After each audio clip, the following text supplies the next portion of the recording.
আজকে আলোচনা করব হচ্ছে প্রকৃতি প্রত্যয়। আমরা এই টার্ম দুইটা সম্পর্কে একটু পরে আলোচনা করি, তার আগে একটু আমাকে বলেন যে এইটা ব্যাকরণের কোন শাখার আলোচ্য বিষয়। প্রকৃতি প্রত্যয় ব্যাকরণের কোন শাখার আলোচ্য বিষয় বলেন দেখি। হ্যাঁ, শব্দতত্ত্ব না? হুম,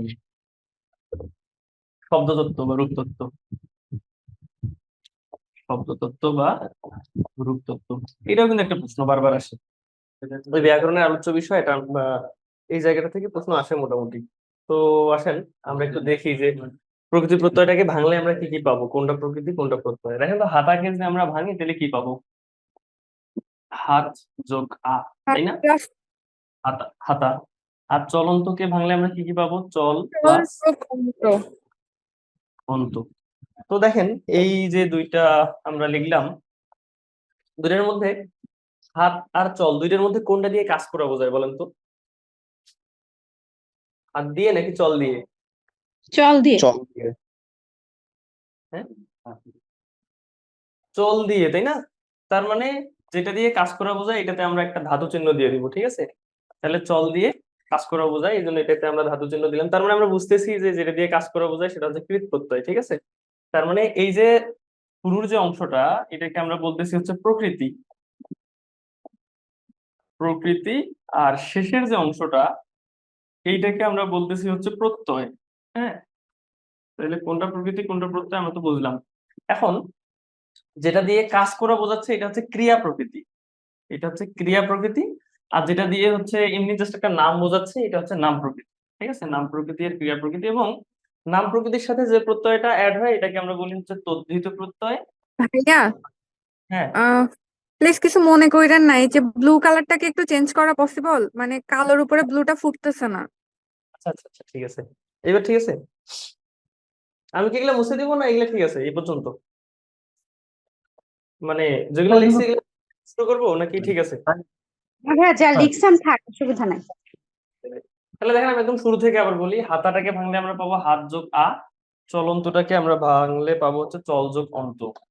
আমি আচ্ছা, তো হাতটা হচ্ছে নাম শব্দ, এই জন্য এটা হচ্ছে নাম প্রকৃতি। আর চলটা দিয়ে কাজ করে বোঝায়, এই জন্য এটা হচ্ছে ক্রিয়া প্রকৃতি। তো নাম প্রকৃতির সাথে যেটা অ্যাড করি আমরা প্রত্যয় হিসেবে সেটা হচ্ছে তদ্ধিত প্রত্যয়, আর হচ্ছে ক্রিয়ার সাথে যেটা অ্যাড করি সেটা হচ্ছে কৃৎ প্রত্যয়। তার মানে প্রত্যয় কত প্রকার? প্রত্যয় হচ্ছে দুই প্রকার, একটা হচ্ছে তদ্ধিত প্রত্যয়, একটা হচ্ছে কৃৎ প্রত্যয়। প্রকৃতিটাও দুই প্রকার, একটা হচ্ছে নাম প্রকৃতি আর একটা হচ্ছে ক্রিয়া প্রকৃতি। তো দেখেন, আহ চলন্ত আমরা যদি বলি যে এই শব্দটা তাহলে কি হবে, দেখেন তো এই যে চলন্ত শব্দটার অন্তে বা শেষে কি আছে দেখেন তো? কৃৎ প্রত্যয় আছে না? এই জন্য এই শব্দটাকে অন্তে যেহেতু কৃৎ প্রত্যয় আছে, এই জন্য আমরা বলবো এটার অন্তে আছে কৃৎ, তার মানে কৃদন্ত। তার মানে চলন্ত শব্দটা হচ্ছে কৃদন্ত শব্দ। তার মানে কৃদন্ত শব্দ কোনগুলা? যেগুলোর শেষে কৃৎ প্রত্যয় যুক্ত থাকে। আর এইখানে দেখেন তদ্ধিত প্রত্যয় আছে, তার মানে হাতাটা কোন শব্দ হবে বলেন তো?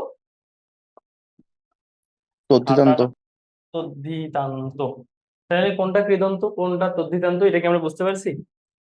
তাহলে দেখেন, এতক্ষণ পর্যন্ত আমরা যে আলোচনাগুলো করলাম এগুলোর একটা সাম আপ করি, তারপরে আমরা হচ্ছে এটার ক্লাসিফিকেশনে চলে যাই। আমরা একদম শুরুতে বলছি যে প্রকৃতি প্রত্যয় এটা হচ্ছে ব্যাকরণের শব্দতত্ত্ব বা রূপতত্ত্বের আলোচ্য বিষয়। তারপরে আমরা দুটো এক্সাম্পল দিছি, হাতা হাত যোগ চলন্ত হচ্ছে চল যোগ অন্ত। আমরা প্রথম অংশটাকে বলতেছি হচ্ছে প্রকৃতি এবং পরের অংশটাকে বা শেষের অংশটাকে বলতেছি হচ্ছে প্রত্যয়। আর যে শব্দটা দিয়ে নাম বোঝাচ্ছে এটাকে আমরা বলতেছি নাম প্রকৃতি, যেটা দিয়ে কাজ করা বোঝাচ্ছে এটা হচ্ছে ক্রিয়া প্রকৃতি। নাম প্রকৃতির শেষে হচ্ছে তদ্ধিত প্রত্যয়, প্রকৃতির শেষে হচ্ছে কৃৎ প্রত্যয়। আর কৃৎ প্রত্যয় শেষে থাকলে এই যে মূল শব্দটা হবে কৃদন্ত, আর তদ্ধিত প্রত্যয় শেষে থাকলে হবে তদ্ধিতান্ত। এতটুকু পর্যন্ত কার কোনো সমস্যা আছে? না ভাই, থাকার কথা না, আচ্ছা। এরপরে আসি, প্রকৃতি ও প্রত্যয়টাকে আমরা মোটামুটি তিন ভাবে পড়বো।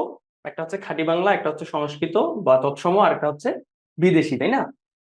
তো আসেন, খাঁটি বাংলাটাকেও আবার আমরা দুইটা ভাগে ভাগ করতে পারি, যেহেতু আমরা বলছি যে প্রত্যয় দুই প্রকারে পড়বো আমরা। একটা হচ্ছে কৃৎ প্রত্যয়, আর একটা কি বলেন তো?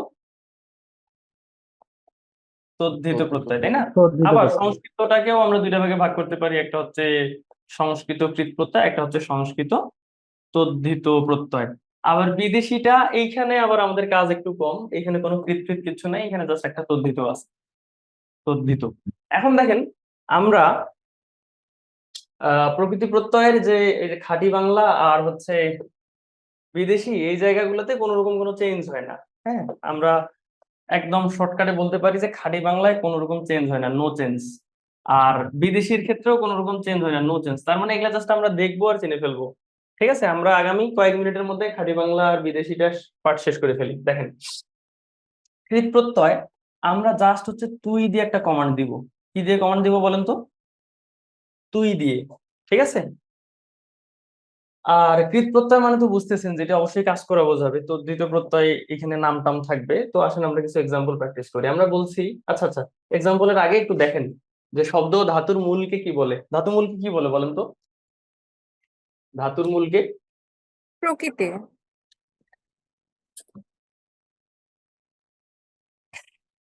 প্রশ্নটাই তো উল্টাপাল্টা হয়ে গেছে, শব্দের মূলকে ধাতু বলে। আচ্ছা, প্রকৃতি। উপসর্গের সঙ্গে প্রত্যয়ের পার্থক্য কোনটা বলেন? উপসর্গ থাকে সামনে, প্রত্যয় থাকে পিছনে। Exactly.